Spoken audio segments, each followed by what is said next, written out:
మనకి తెలియకుండానే మనం కడుతున్న 5 హిడెన్ చార్జెస్ ఏంటో ఈ వీడియోలో పిన్ టు పిన్ మీకైతే చెప్తా.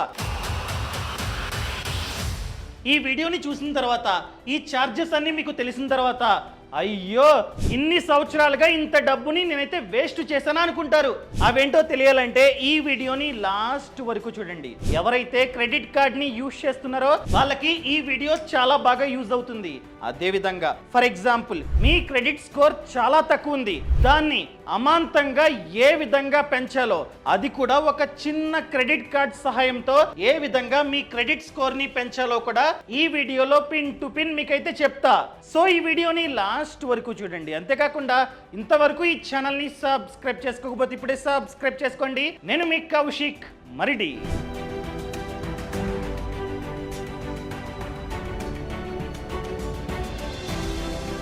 ఇంకా ఫస్ట్ హిడెన్ ఛార్జ్ ఏంటో ఇప్పుడు చూద్దాం.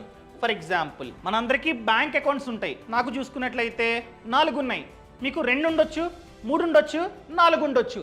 ఎగ్జాంపుల్గా మీకు 3 ఉన్నాయి, 3 బ్యాంక్ అకౌంట్స్ మీకైతే ఉన్నాయి, 2 యాక్టివ్గా ఉన్నాయి. అంటే మూడిటిల్లో 2 బ్యాంక్ అకౌంట్స్ని మీరైతే బాగా యూజ్ చేస్తున్నారు, ఒక దాన్ని మీరైతే యూజ్ చేయట్లేదు. ఎగ్జాంపుల్గా 2 ఇయర్స్ బ్యాక్ నుండి ఈ ఖాతాని యూజ్ చేయడం మానేశారు. అంటే అప్పట్లో డబ్బులు ఉండేవి, దాన్నంతా తీసేసి 2 ఇయర్స్గా మీరైతే ఆ ఖాతాని యూజ్ చేయట్లేదు అనుకుందాం. అంటే ఒక్క ట్రాన్సాక్షన్ కూడా లాస్ట్ 2 ఇయర్స్గా జరగలే. ఉన్న డబ్బుని తీసేశారు, వేరే డబ్బు పడలే. సో డబ్బు పడలేదంటే డబ్బును మనమైతే తీయడానికి లేదు, అంతే కదా. డబ్బు లేకపోతే ఎలా తీస్తాం? సో మీరు డబ్బుని వేయలేదు, డబ్బుని తీయలేదు. అలా కనుక ఒక్క ట్రాన్సాక్షన్ కూడా మీరు కనుక 2 ఇయర్స్ పాటు చేయకపోతే దాన్ని ఇనాపరేటివ్ అకౌంట్ అంటాం. అర్థమైందా అండి? 2 సంవత్సరాలుగా బ్యాంక్ ఖాతాలో ఒక్క ట్రాన్సాక్షన్ కూడా జరగలేదనుకోండి, దాన్ని ఇనాపరేటివ్ అకౌంట్ అంటాం. సో 2 ఇయర్స్ ముందు వరకు బ్యాలెన్స్ ని బాగానే మెయింటైన్ చేశారు, మినిమం బ్యాలెన్స్ ని మెయింటైన్ చేశారు. సో మినిమం బ్యాలెన్స్ ని మెయింటైన్ చేస్తే వాళ్ళు చార్జెస్ వేయరు, ఎవరు? బ్యాంకు వాళ్ళు. కానీ లాస్ట్ 2 ఇయర్స్గా మీరైతే మినిమం బ్యాలెన్స్ ని మెయింటైన్ చేయలే. సింపుల్ గా చెప్పాలంటే AMB, average monthly balance, cities లో 10,000, 5,000 ఈ విధంగా యావరేజ్ గా బ్యాలెన్స్ ని మెయింటైన్ చేయాలి అని చెప్తారు అకౌంట్ లో. అదే విలేజెస్ లో 1,000, 2,000, 3,000 ఈ విధంగా ఏఎంబిని మెయింటైన్ చేయాలి అంటారు. కానీ ఈ 2 సంవత్సరాల పాటు మీరైతే ఏఎంబిని మెయింటైన్ చేయలేదు కాబట్టి బ్యాంక్ వాళ్ళు చార్జెస్ వేశారు. మీకే అనుకుందాం, ఎంత వేశారు? 800.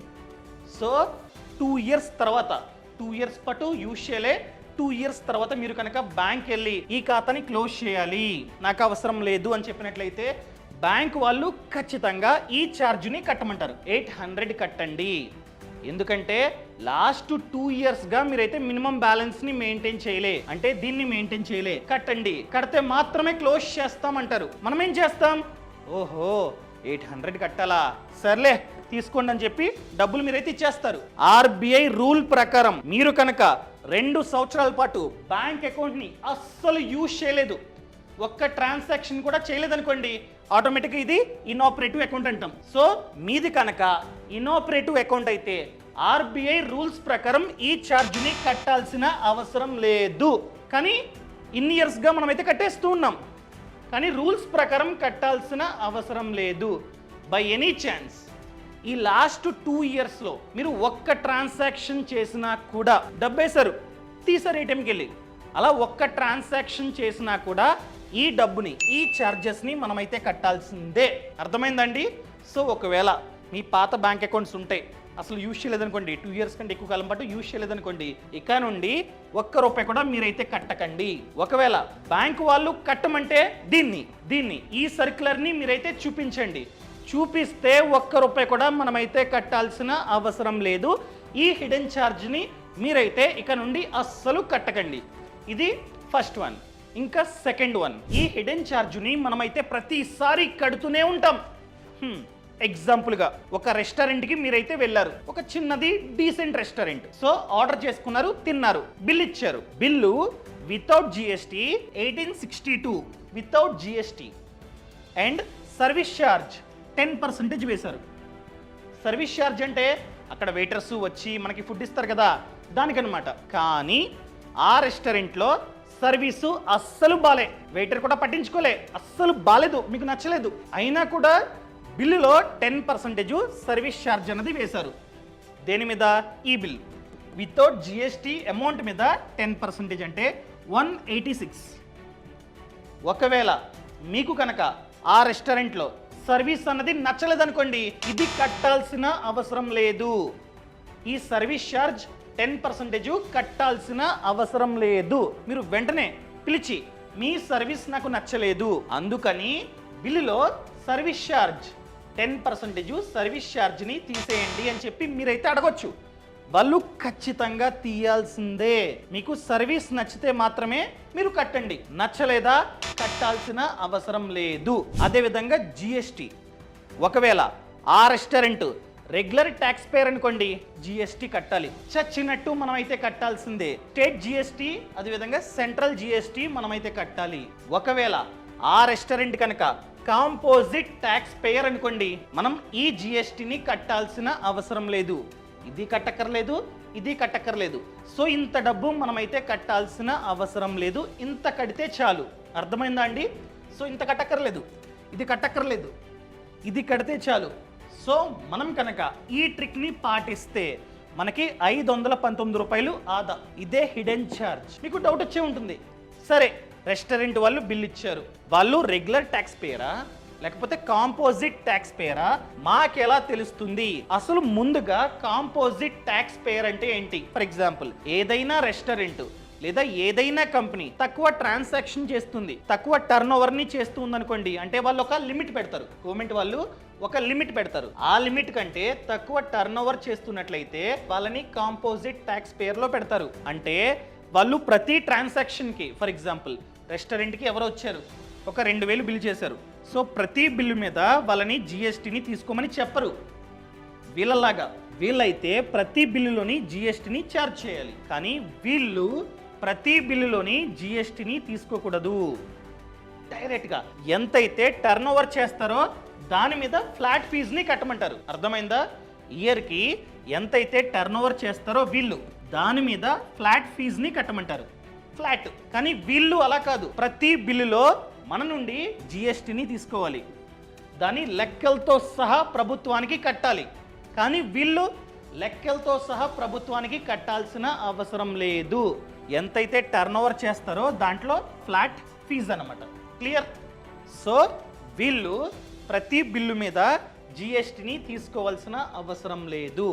ఒకవేళ ఈ రెస్టారెంట్ వాళ్ళు కాంపోజిట్ ట్యాక్స్ పేర్ అయితే ఇది తీసుకోకూడదు, మన నుండి 167 తీసుకోకూడదు. అసలు ఈ రెస్టారెంట్ వాళ్ళు కాంపోజిట్ ట్యాక్స్ పేరా లేదా రెగ్యులర్ ట్యాక్స్ పేరా, ఏ విధంగా మనమైతే ఫైండ్ అవుట్ చేయాలి? ప్రాక్టికల్గా మీకైతే చూపిస్తా రండి. సో గూగుల్ ఓపెన్ చేసి జిఎస్టీ అని చెప్పి కొట్టండి. ఇదిగోండి వెబ్సైట్ ఓపెన్ చేయండి. ఓపెన్ చేసిన తర్వాత ఇదిగోండి సెర్చ్ ట్యాక్స్ పేయర్ క్లిక్ చేయండి. ఇక్కడ search composite tax payer click చేయండి. ఇక్కడ జిఎస్టీ, ఎందుకంటే ఆ బిల్లులో జిఎస్టీ నంబర్ ఉంటుంది. ఆ నంబర్ని ఇక్కడైతే ఎంటర్ చేసి క్యాప్చా ఎంటర్ చేశారనుకోండి, అక్కడే చూపిస్తుంది tax payer type composite tax payer లేదా కాంపోజిట్ అని చెప్పి చూపిస్తుంది. అలా కనుక కాంపోజిట్ అని చెప్పి చూపించినట్లయితే ఈ స్టేట్ జిఎస్టీ ఈ సెంట్రల్ జిఎస్టీ రెండు కట్టాల్సిన అవసరం లేదు. ఓన్లీ ఇది కడితే చాలు. ఒకవేళ వాళ్ళ సర్వీస్ నచ్చితే ఇది కావాలంటే మీ ఇష్టం. సో ఇవన్నీ మీకు తెలిస్తే ఈ డబ్బు ఆదా టోటల్గా ఇంత డబ్బు మీకైతే ఆదా అవుతుంది. అర్థమైందా అండి? అండ్ జిఎస్టీ కూడా దీని మీద వేస్తారు. ఈ రెండు కలిపితే కాదు, సర్వీస్ ఛార్జ్ని కౌంట్ చేయరు, ఓన్లీ నార్మల్ బిల్ ఎంతైతే అయిందో దాని మీద కౌంట్ చేస్తారు. 9%. అర్థమైందా అండి? సో తెలిసిందా? ఇలా మీరైతే చూసుకోండి. Next credit card. మీ దగ్గర క్రెడిట్ కార్డు ఉంటే ఇది చాలా బాగా యూజ్ అవుతుంది. ఫర్ ఎగ్జాంపుల్, మీకు బ్యాంకు వాళ్ళు క్రెడిట్ కార్డ్ కంపెనీస్ కాల్ చేసి, సార్ మీ ప్రొఫైల్కి life time free credit card మేమైతే ఇస్తాం, 0 జాయినింగ్ ఫీజ్, ₹1 కూడా మీరైతే స్టార్టింగ్ లో కట్టాల్సిన అవసరం లేదు. అదేవిధంగా 0 యాన్యువల్ ఫీ, ప్రతి ఇయర్ ₹1 కూడా కట్టాల్సిన అవసరం లేదు. అదేవిధంగా 0 హిడెన్ ఛార్జెస్ అని చెప్తారు. ఏంటి అన్నీ 0? ఇచ్చేయండి అని చెప్పి అప్లై చేస్తాం, వస్తుంది, యూజ్ చేస్తాం. కానీ 1 ఇయర్ తర్వాత కొన్నిసార్లు జరగొచ్చు. 1 ఇయర్ తర్వాత వాళ్ళు మన సేవింగ్స్ అకౌంట్ నుంచి డబ్బులు కట్ చేసుకుంటూ ఉంటారు. చార్జెస్ ఫర్ ఎగ్జాంపుల్ 85 రూపీస్, 150 ఈ విధంగా కట్ చేసుకుంటూ ఉంటారు. మనం లైట్ బోల్ ఛార్జీలు కట్ అవుతూ ఉంటాయి సేవింగ్స్ అకౌంట్ నుండి అని చెప్పి వదిలేస్తూ ఉంటాం. కొందరు గమనిస్తూ ఉంటారు, ఏంటిది లైఫ్ టైం ఫ్రీ అన్నారు కానీ 1 ఇయర్ అయ్యేసరికి ఇంత ఛార్జ్ కట్ చేసుకున్నారేంటి అని చెప్పి కొందరు రివర్స్ అవుతారు. వాళ్ళు బ్యాంక్ వెళ్ళి అడుగుతారు, లేదా కాల్ చేస్తారు, లేదా మెయిల్ పెడతారు, మాకు లైఫ్ టైం ఫ్రీ అన్నారు కానీ సేవింగ్స్ ఖాతా నుండి ఛార్జెస్ని కట్ చేసుకుంటూ ఉన్నారు, ఏంటిది అని అడుగుతారు. బ్యాంకు వాళ్ళు సరే కట్ చేసాం కానీ మీకు కార్డ్ ఇచ్చే ముందు అది life time free, 0 hidden charges అని చెప్పి మేము చెప్పినట్లు ప్రూఫ్ ఏంటి అని అడుగుతారు. ప్రూఫ్ ఉంటుందా? ఎందుకంటే వాళ్ళు కాల్ చేశారు. ప్రూఫ్ ఏది? ప్రూఫ్ లేదు కాబట్టి బ్యాంకు మనకైతే ఛార్జెస్ని వెనక్కి ఇవ్వదు. ఒకవేళ ప్రూఫ్ ఉంటే ఖచ్చితంగా ఛార్జెస్ని వెనక్కేస్తుంది, రిటర్న్ చేస్తుంది. అందుకనే ఎవరైనా కాల్ చేసి life time free, no annual charges, అది ఇది అంటున్నట్లయితే వాళ్ళని మెయిల్ పెట్టమని చెప్పండి. రిటర్న్ డాక్యుమెంట్ ఏమైతే కాల్లో చెప్పారో హిడెన్ ఛార్జెస్ ఇవేముండో ఫ్రీ అన్నారు కదా, అదే మెయిల్ పెట్టండి డీటెయిల్డ్గా అని చెప్పి అడగండి. తప్పేం లేదు, పెడతారు. అడిగితే వాళ్ళు మీకు మెయిల్ పెడతారు, ఆ మెయిలే ప్రూఫ్ అనమాట, ఆ డాక్యుమెంట్. అర్థమైందా అండి? ఫ్యూచర్లో మీరు కనుక బ్యాంకుకి కంప్లైంట్ ఇచ్చారనుకోండి, ఈ ప్రూఫ్ చూపిస్తే మీ డబ్బుని మీకైతే రిఫండ్ ఇస్తారు. ఒకవేళ బ్యాంకు వాళ్ళు ప్రూఫ్ చూపించినా కూడా పెద్దగా రెస్పాండ్ అవ్వలేదు, మీ డబ్బుని మీకు రివర్స్ చేయలేదనుకోండి, ఏం చేస్తారు? ఆర్బీఐ అంబుడ్స్మెన్ వెబ్సైట్ ఇది. ఈ వెబ్సైట్లో మీరైతే కంప్లైంట్ ఇవ్వచ్చు along with the proof. So ప్రూఫ్ని కూడా పెడతారు కాబట్టి వీళ్ళు బ్యాంకు వాళ్ళకి చెప్తారు, అరే బాబు ప్రూఫ్ ఉంది కస్టమర్ వద్ద, రిటర్న్ చేయి అంటారు. సో అప్పుడు బ్యాంక్ వాళ్ళు చచ్చినట్టు మీ ఛార్జెస్ని మీకు రిటర్న్ చేస్తారు. అర్థమైందా అండి? సో కార్డు ఉన్నంతసేపు లైఫ్ టైంలో ఒక్కసారి కూడా మీ నుండి ఛార్జెస్ని కట్ చేయవు బ్యాంక్స్. సో ఈ విధంగా తెలివిగా మీరైతే ఉండాలి, ఎందుకంటే క్రెడిట్ కార్డ్ని ప్రతి మంత్ మనమైతే యూజ్ చేస్తూ ఉంటాం. సో ఛార్జెస్ అనేవి పడుతూనే ఉంటాయి ప్రతి ఇయర్.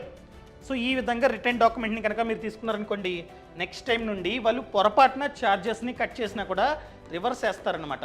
అర్థమైందా అండి? ఈ తప్పుని మీరైతే అస్సలు చేయకండి. ఇంకా 4th వన్, ఫర్ ఎగ్జాంపుల్ మనం హోమ్ లోనో, పర్సనల్ లోనో, కార్ లోనో తీసుకున్నాం. ఎగ్జాంపుల్గా హోమ్ లోన్ తీసుకున్నాం. సో ఇక్కడ వడ్డీ 2 టైప్స్ అనమాట. ఒకటి ఫిక్స్డ్, ఇంకొకటి ఫ్లోటింగ్. సాధారణంగా చాలా మంది ఫ్లోటింగ్ రేట్ని చూస్ చేసుకుంటూ ఉంటారు. ఫ్లోటింగ్ రేట్ అంటే ఒకవేళ రెపో రేటు పెరిగిందనుకోండి, రెపో రేటు పెరిగితే ఈ వడ్డీ కూడా పెరుగుతుంది, రెపో రేటు తగ్గితే ఈ వడ్డీ కూడా తగ్గుతుంది. సాధారణంగా ఈ రెపో రేట్ని ఆర్బీఐ పెంచుతూ తగ్గిస్తూ ఉంటుందన్నమాట. మీరు హోమ్ లోన్ తీసుకున్నారు, హోమ్ లోన్ తీసుకుని కడుతూ ఉన్నారు, తీసుకున్న తర్వాత రెపో రేటు పెరిగింది, సో వడ్డీ భారం కూడా పెరుగుతుంది, వడ్డీ పెరుగుతుంది. ఇంతకు ముందు 8 అనుకోండి, ఇప్పుడు 9 అవుతుంది. అదే 9 అనుకోండి, ఇప్పుడు 10 అవ్వచ్చు. Depends upon repo rate. Repo rate ఏ విధంగా పెరిగిందో ఇది కూడా అదే విధంగా పెరుగుతూ ఉంటుంది. సో పెరిగిన తర్వాత బ్యాంకు మనల్ని అడగాలి ఏమని, ఈ విధంగా రెపో రేటు పెరగడం వలన వడ్డీ పెరిగింది, మీ ఈఎంఐని పెంచాలా లేదా టెన్యూర్ని పెంచాలా అని చెప్పి అడగాలి. కానీ చాలా బ్యాంకులు అడగవండి, అడిగితే వాళ్ళకి లాసు. సో వాళ్ళు ఏం చేస్తారంటే అడగకుండా ఏం చేస్తే వాళ్ళకి లాభాలు ఎక్కువగా వస్తూ ఉంటాయో అది చేస్తారు. ఏం చేస్తారు? సింపుల్గా ఈఎంఐని సేమ్ ఉంచి టెన్యూర్ని పెంచుతారు. టెన్యూర్ని పెంచడం వలన వాళ్ళకి ఎక్కువ వడ్డీ మనమైతే కట్టాల్సి వస్తుంది. సో ఇక నుండి రెపో రేటు కనుక పెరిగితే మీరే బ్యాంకుకి కాల్ చేసి అడగండి, రెపో రేటు పెరిగింది కదా, వడ్డీ పెరిగింది, సో మీరు ఏం చేస్తున్నారు, ఈఎంఐని పెంచుతున్నారా, టెన్యూర్ని పెంచుతున్నారా అని చెప్పి అడగండి. ఒకవేళ వాళ్ళు కనుక ఇలా చేస్తున్నామని చెప్పి మీకు చెప్పినట్లయితే వద్దు, అలా చేయకండి, నా ఈఎంఐని పెంచండి, టెన్యూర్ని సేమ్ ఉంచండి అని చెప్పండి. ఎందుకంటే ఫర్ ఎగ్జాంపుల్ మీరు హోమ్ లోన్ తీసుకున్నారు, ఎంత 50 lakhs, టెన్యూరు 25 years అండ్ వడ్డీ రెపో రేటు పెరగకన్నా ముందు మీరు తీసుకున్నారు ఎంత 7.55. So EMI 37,112. అర్థమైందా? సో టోటల్గా ఈ 25 yearsలో మీరు కట్టాల్సిన వడ్డీ టోటల్గా అసలు కాకుండా వడ్డీ చూసుకున్నట్లయితే 61.34 lakh. సో తర్వాత రెపో రేటు పెరగడం వలన వడ్డీ 8.05 అయింది. పెరిగిన తర్వాత బ్యాంకు వాళ్ళు కాల్ చేయలే, మీరు కూడా పట్టించుకోలే, ఏమవుతుందిలే అని చెప్పి. సో వాళ్ళేం చేశారు, ఈఎంఐని సేమ్ ఉంచారు. ఇదిగోండి ఈఎంఐ 37,112 సేమ్.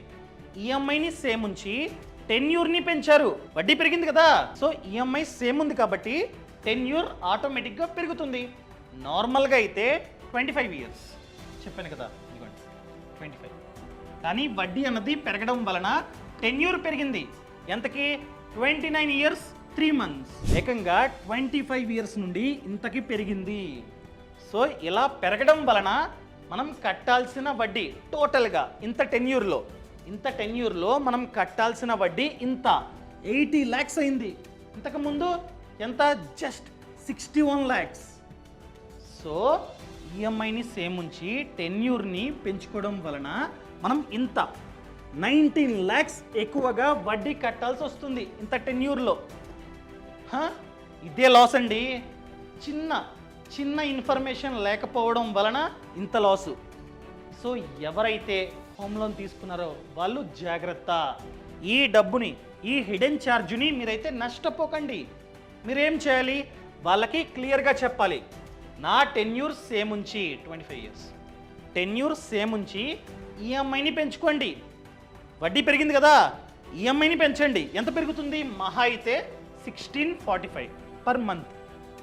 సో ఇంత పెరిగితే ఇంత అవుతుంది, 38,757. నార్మల్గా అయితే ఇంత నుండి ఇంత అయింది. జస్ట్ ఇంత మాత్రమే ప్రతి నెల పెరుగుతుంది. సో ఇలా చేసుకోవడం వలన టోటల్గా మనం కట్టాల్సిన వడ్డీ, ఇంత టెన్యూర్లో మనం కట్టాల్సిన వడ్డీ ఇంత. నార్మల్గా అయితే ఇంత కట్టాలండి, జస్ట్ ఇంత పెరిగింది అంతే. 5 lakhs మాత్రమే లాసు. ఎప్పుడు ఇలా పెంచుకోవడం వలన. ఇలా పెంచుకోకపోతే ఏకంగా 19 lakhs లాస్ అనమాట. అర్థమైందా అండి? సో ఖచ్చితంగా ఈ ట్రిక్ని పాటించడం మర్చిపోకండి. ఇంకా నెక్స్ట్ వన్, చాలామందికి క్రెడిట్ స్కోర్ అన్నది జస్ట్ 600, 650, 690 ఈ విధంగా ఉంటుంది.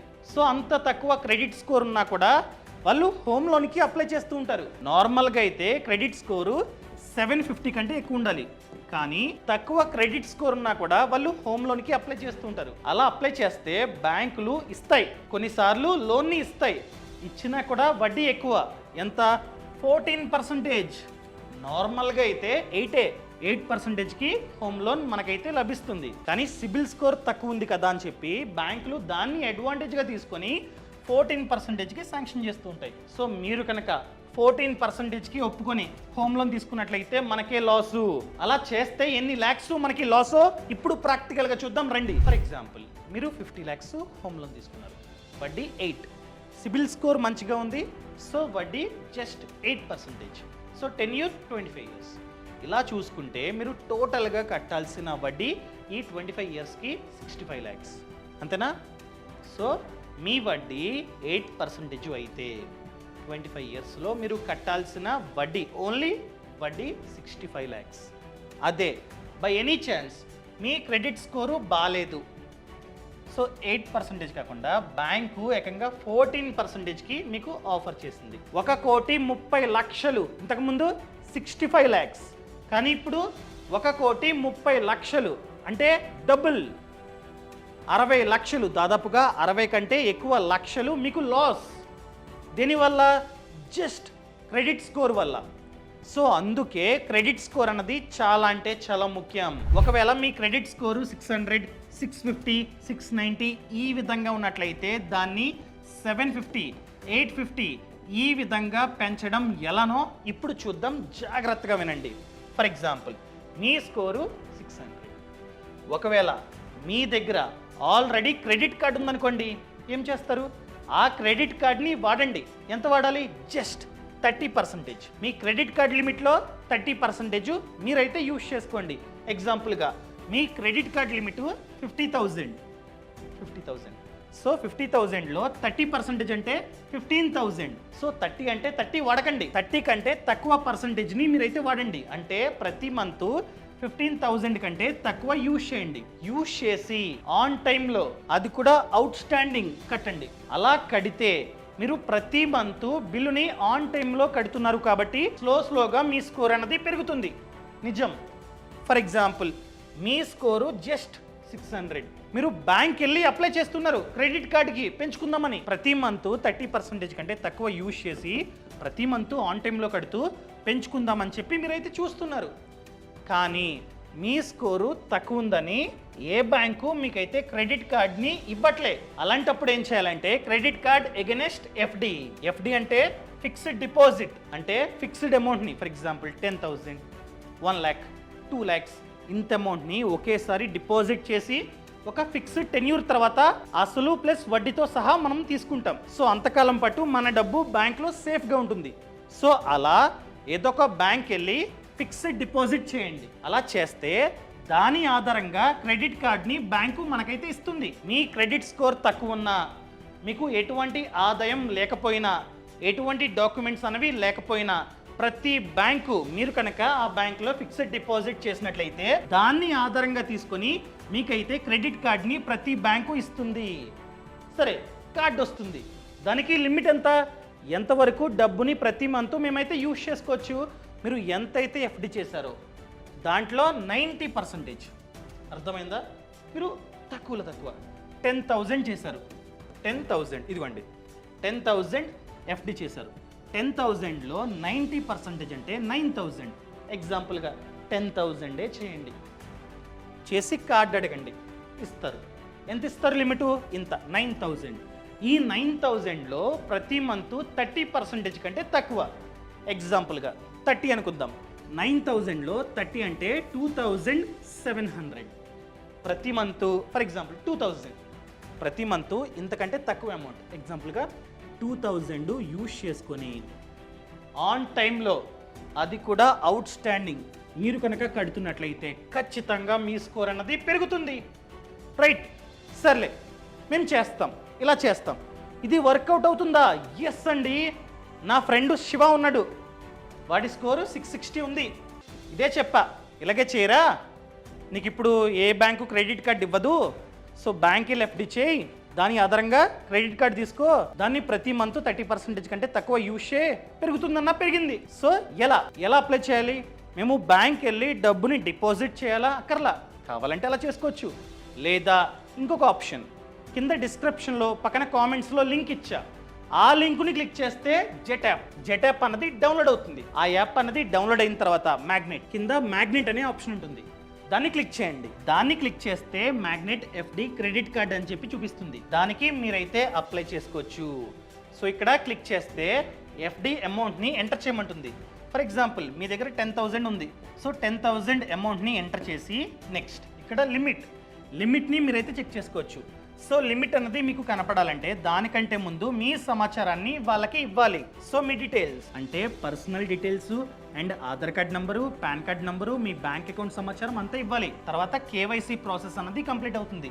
వెంటనే డిపాజిట్, మీ దగ్గర ఉన్న అమౌంట్ని డిపాజిట్ చేస్తే మీకు ఎంత లిమిట్ గల కార్డు వస్తుందో చూపిస్తుంది. సో ఈ కార్డ్ అన్నది ఎస్బిఎం బ్యాంక్ ద్వారా వస్తుంది. మీరు ఎంతైతే డబ్బుని ఎఫ్డి చేస్తున్నారో ఆ డబ్బు ఈ బ్యాంకు వద్ద ఉంటుంది. సో ఎంతవరకు డిపాజిట్ చేసుకోవచ్చు మీ ఇష్టం. మినిమం 5,000, అర్థమైందా? మినిమం 5,000, కావాలంటే టాపప్, తర్వాత మీరు టాపప్ కూడా చేసుకోవచ్చు. టాపప్ చేసుకుంటే క్రెడిట్ కార్డ్ లిమిట్ అన్నది పెరుగుతుంది. అర్థమైందా? ఇలా వర్క్ అవుతుంటుంది అనమాట. సో ఈ బ్యాంకు సేఫేనా? ఎస్, ఇది ఆర్బీఐ అండర్లో ఉంది. సో డిఐసిజిసి కూడా వర్తిస్తుంది. సో ఎంతైతే డబ్బుని మీరు డిపాజిట్ చేస్తున్నారో దాని మీద వడ్డీ వస్తుంది. ఎంత? Up to 7%, depends upon tenure. For example మీరు 5 years చూస్ చేసుకున్నారు. 5 years తర్వాత మీ అసలు ప్లస్ వడ్డీ మీకైతే వస్తుంది. 5 years తర్వాత డబ్బు తీసేసుకుంటే కార్డు పనిచేయదు. అర్థమైందండి? ఈ విధంగా ఇదైతే వర్క్ అవుతుంటుంది. సో గ్యారంటీ అప్రూవల్, ఖచ్చితంగా మీకైతే అప్రూవల్ వస్తుంది. అది కూడా లైఫ్ టైం ఫ్రీ. అంటే జాయినింగ్ ఫీజు లేదు, యాన్యువల్ మెయింటెనెన్స్ ఛార్జెస్ లేవు, అదేవిధంగా ఎటువంటి హిడెన్ ఛార్జెస్ లేవు, అండ్ రిన్యూవల్ ఛార్జెస్ కూడా లేవు. వీళ్ళు చెప్తున్న దాని ప్రకారం చెప్పాను కదా ట్రిక్, దాన్ని ఖచ్చితంగా పాటించండి ఇక్కడ కూడా కావాలంటే. అర్థమైందా? సో ఇది లైఫ్ టైం ఫ్రీ అనమాట. అండ్ మనకి రివార్డ్స్ కూడా ఉన్నాయి, వెల్కమ్ రివార్డ్స్. సో ఈ కార్డుకి అప్లై చేయగానే 1000 జెడ్ కాయిన్స్ అనేవి మనకైతే వస్తాయి. Worth of 100. వీటిని మనమైతే యూస్ చేసుకోవచ్చు, ఓచర్స్ అని అవని యూస్ చేసుకోవచ్చు. అదేవిధంగా joining benefit worth over 21,000. 21,000 worth అయిన జాయినింగ్ బెనిఫిట్ కూడా మనకైతే వస్తుంది మనం కనుక ఈ కార్డ్ని తీసుకుంటున్నట్లయితే. దాంతో పాటు డిస్కౌంట్లు ఈ కార్డుతో బ్లింకిట్లో మనం కనుక షాపింగ్ చేస్తే 1% డిస్కౌంట్, అదే ఊబర్లో 2%, నైకియా మీద 4%, యాత్ర మీద 2%, అండ్ బిగ్ బాస్కెట్ మీద 4%, ఫ్లిప్కార్ట్లో 2%, అమెజాన్ షాపింగ్ ఓచర్ మీద 3%, అమెజాన్ పే ఈ గిఫ్ట్ కార్డు మీద 2%. ఇన్ని ఆఫర్లు మనకైతే వస్తాయి. సో ఒకవేళ మీ క్రెడిట్ స్కోర్ తక్కువ ఉండి దాన్ని పెంచుదాం అనుకున్నట్లయితే కింద డిస్క్రిప్షన్లో పక్కన కామెంట్స్లో లింక్ ఇచ్చా, ఆ యాప్ని డౌన్లోడ్ చేసుకుని డైరెక్ట్గా ఈ కార్డుకి మీరైతే అప్లై చేసుకోవచ్చు. ఖచ్చితంగా కార్డ్ అన్నది వస్తుంది. వచ్చిన తర్వాత ఎంతైతే లిమిట్ ఉందో దాంట్లో 30% కంటే తక్కువ యూజ్ చేసి ఆన్ టైంలో అవుట్ స్టాండింగ్ కడుతున్నట్లయితే మీ స్కోరు పెరుగుతుంది. పెరగడానికి టైం పడుతుంది, ఆన్ ది స్పాట్ పెరగదు, గుర్తుపెట్టుకోండి, కాస్త టైం పడుతుంది. ఈ ట్రిక్ని మీరైతే పాటించవచ్చు. నా ఫ్రెండ్ పాటించాడు, వర్కౌట్ అయింది. అండ్ ఈ సమాచారం మీకు నచ్చితే దయచేసి కామెంట్లో చెప్పండి. నచ్చితే నచ్చింది, నచ్చలేదా నచ్చలేదు. అండ్ ఇంతవరకు ఈ వీడియోని లైక్ చేయకపోతే లైక్ చేయండి, ఈ ఛానల్ని సబ్స్క్రైబ్ చేయకపోతే అస్సలు మర్చిపోకండి, సబ్స్క్రైబ్ చేసుకోండి. Thank you so much, thanks for watching. జై హింద్. ఇట్లు మీ కౌశిక్ మరిడి.